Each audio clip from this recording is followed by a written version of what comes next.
Hello friends, welcome to the Urban Parenting Sutras channel. In today's video, I will talk about the most effective solution for air pollution in Delhi NCR and the other cities of India. This video will be very important, very relevant for everyone and especially for parents who are living in such pollution hit cities where the AQI level is greater than 100. इस video को आप ज़रूर and तक देखें, इस video को आप ज़्यादा से ज़्यादा शेयर करें, अपने फैमिली ग्रुप्स पर, अपने व्हाट्सएप ग्रुप्स पर शेयर करें, because this video is very very important specially in the current scenario. Video को आप ज़रूर लाइक करें, चैनल को सब्सक्राइब करें. So let's start. Now the air quality is hazardous in many cities of the country, specially in north India. And अगर हम पिछले कुछ सालों का डेटा उठाएं, पिछले कुछ सालों का ट्रेंड देखें, तो पूरी विंटर्स में एयर पोल्यूशन बहुत ज़्यादा रहता है, एयर क्वालिटी काफ़ी ख़राब रहती है. Now this is a very very dangerous sign for people of all ages. छोटे बच्चों के लिए, बड़ों के लिए, सबके लिए काफ़ी डेंजरस सिचुएशन है ये. बट बच्चों के लिए तो ये और ज़्यादा डेंजरस हो जाता है. काफ़ी बच्चों को इससे काफ़ी इश्यूज़ भी हो रहे हैं. तो काफ़ी बच्चों को ब्रीदिंग इश्यूज़ से जूझना पड़ रहा है. Lot of kids they are suffering from congestion problems, throat congestion, chest congestion. तो बच्चों के लिए तो ये एयर पोल्यूशन बहुत ही ज़्यादा डेंजरस है. Now definitely this is a failure of the system, this is a failure of the government, because जो रीजंस हैं एयर पोल्यूशन के वो वेल नोन होते हुए भी, वेल डॉक्यूमेंटेड होते हुए भी कुछ इनका सोल्यूशन नहीं मिल रहा है. And we as citizens of India we definitely do not deserve this. We also deserve clean air. हम इस तरह का पॉल्यूशन डिज़र्व नहीं करते हैं और ये ऑल टुगेदर गवर्नमेंट का, सिस्टम का फेलियर है. बट इस वीडियो से मैं आपको कुछ प्रैक्टिकल टिप्स देना चाहता हूँ एंड मेरे हर वीडियो में यही एम रहता है कि उससे मैं आपको कुछ प्रैक्टिकल टिप्स दूँ, होपलेसनेस की तरफ मत लेके जाऊँ, सिर्फ आपको प्रॉब्लम ना बताते हुए मैं सॉल्यूशन भी बताऊँ. बिकॉज़ हम गवर्नमेंट के बारे में, सिस्टम के फेलियर के बारे में काफ़ी चर्चा कर सकते हैं, but that is not going to resolve our problem. हो सकता है गवर्नमेंट इस प्रॉब्लम को 5 साल में, 10 साल में कुछ सॉल्यूशन ढूंढ लें इस प्रॉब्लम का, बट हो सकता है तब तक आपके बच्चे बड़े हो चुके होंगे, राइट. तो अब मैं सॉल्यूशंस की बात करूँगा. तो पहली चीज़ डेफिनेटली जब तक AQI हैज़ार्डस लेवल में है तब तक आप ज़्यादा से ज़्यादा इंडोर्स रहें. बिकॉज अगर आप देखेंगे तो बच्चों के स्कूल की तो छुट्टी हो ही चुकी है एंड जब तक AQI हैज़ार्डस लेवल में रहेगा, बच्चों के स्कूल की छुट्टी रहेगी, तो please stay as much indoors as you can. But if you realize even the air inside your house is not very clean, तो अगर बाहर की हवा का AQI बहुत ज़्यादा है, बाहर की हवा का AQI let's say hazardous level में है, इट इज़ 500, तो घर के अंदर की जो हवा है उसमें डेफिनेटली 500 से कम रहेगा AQI, but it will still be 250 और 300. सो अगर हम हाफ भी कर देते हैं बाहर की हवा का, तो it is still in a hazards category और एन अनहेल्दी कैटेगरी. तो घर के अंदर की हवा में भी काफ़ी पॉल्यूशन होता है. तो यहाँ पर मैं आप सबको ये रिकमेंड करना चाहूँगा, ये सजेस्ट करना चाहूँगा कि आप एक एयर प्योरीफायर बाय करें. An air purifier is the most effective way, is the most effective solution to clean the air inside your house. And इस वीडियो से मैं कोई एफिलिएट मार्केटिंग नहीं कर रहा हूँ, तो मैं आपको कोई पर्टिकुलर ब्रांड, कोई particular model of air purifier नहीं सजेस्ट करूँगा. आप कोई भी एक डिसेंट एयर प्योरीफायर ख़रीद सकते हैं.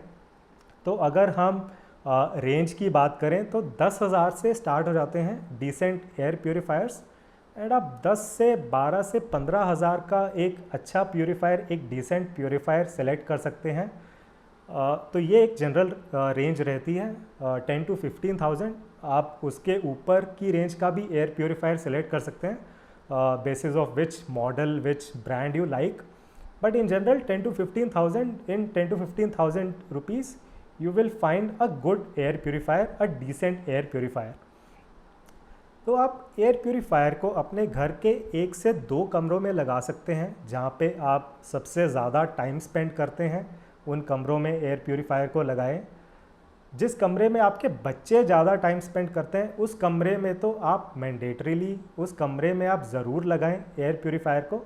तो जहाँ पे आपके बच्चे सोते हैं या जहाँ पे आपके बच्चे सबसे ज़्यादा टाइम स्पेंड करते हैं उस कमरे में आपको ज़रूर लगाना है एक एयर प्योरीफायर।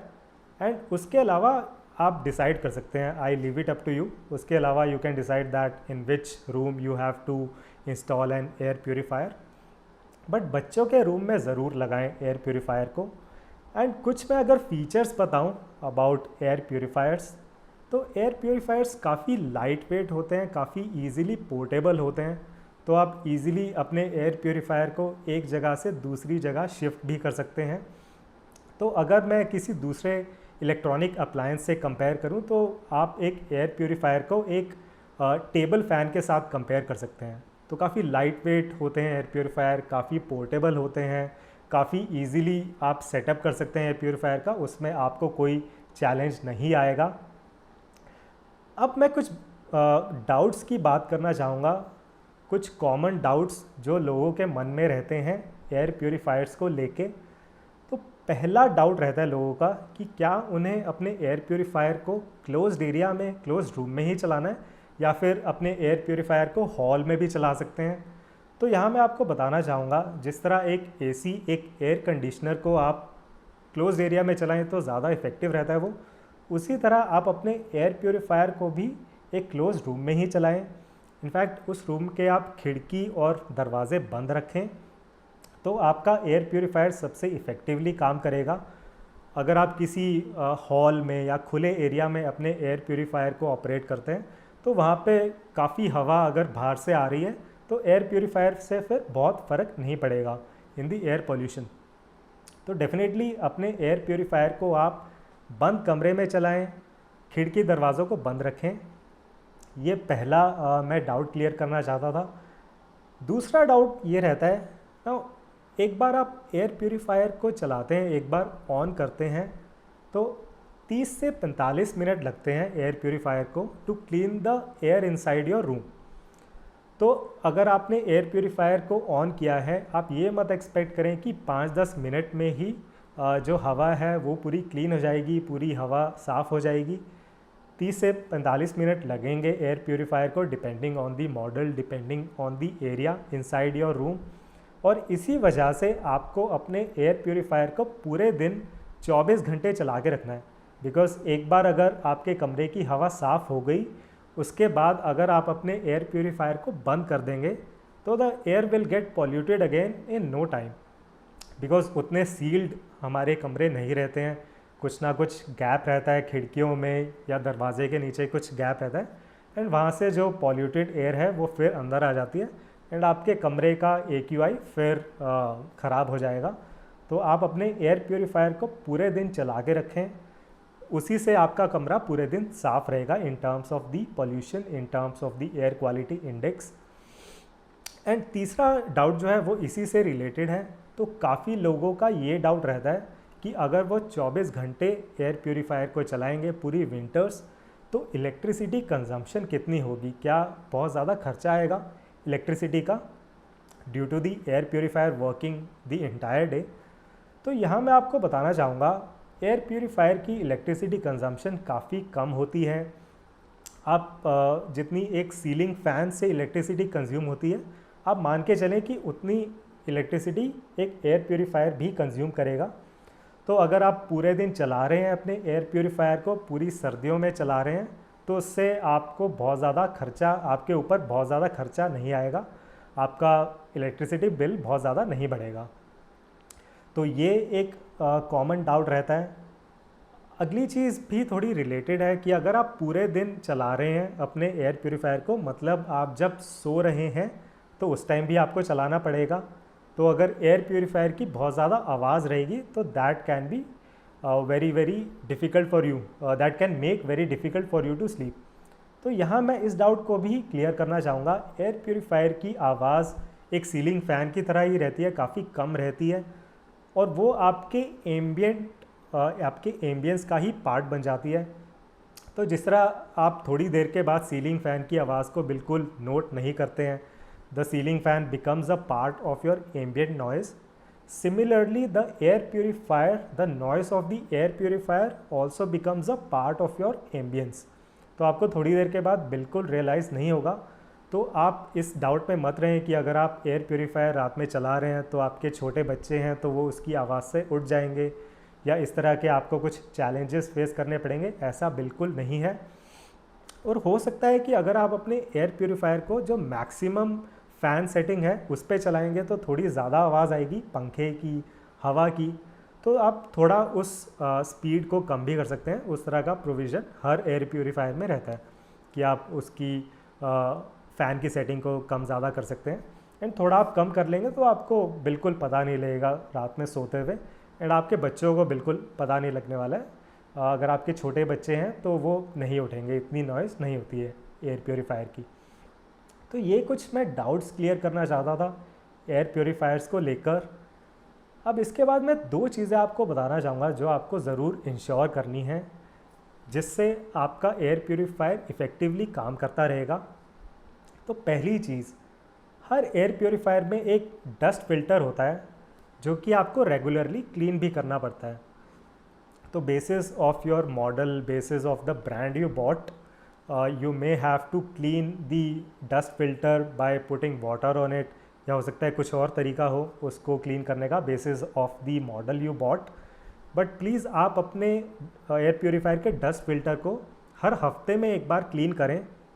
एंड आप रियलाइज़ करेंगे अगर आप एयर प्योरीफायर यूज़ कर रहे हैं, अगर आप उसके डस्ट फिल्टर को निकालते हैं 7 दिन के बाद, स्पेशली आज कल के टाइम, अभी जैसे विंटर स्टार्ट हो गई है, विंटर्स में, तो आप 7 दिन के बाद जब आप अपने डस्ट फिल्टर को निकालेंगे तो वो आपको पूरा भरा मिलेगा।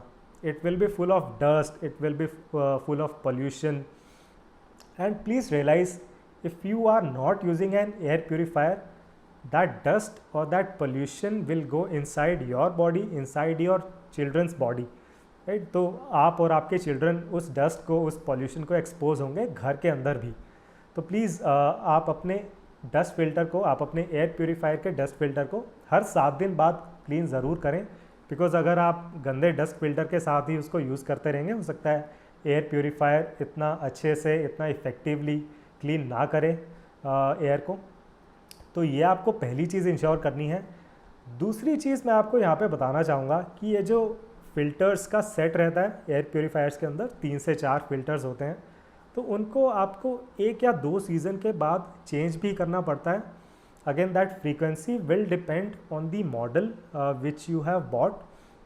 बट अगर जनरली मैं बात करूं तो हर सीज़न के बाद ये रिकमेंड किया जाता है कंपनी के द्वारा कि आप अपने फ़िल्टर्स के सेट को रिप्लेस करें।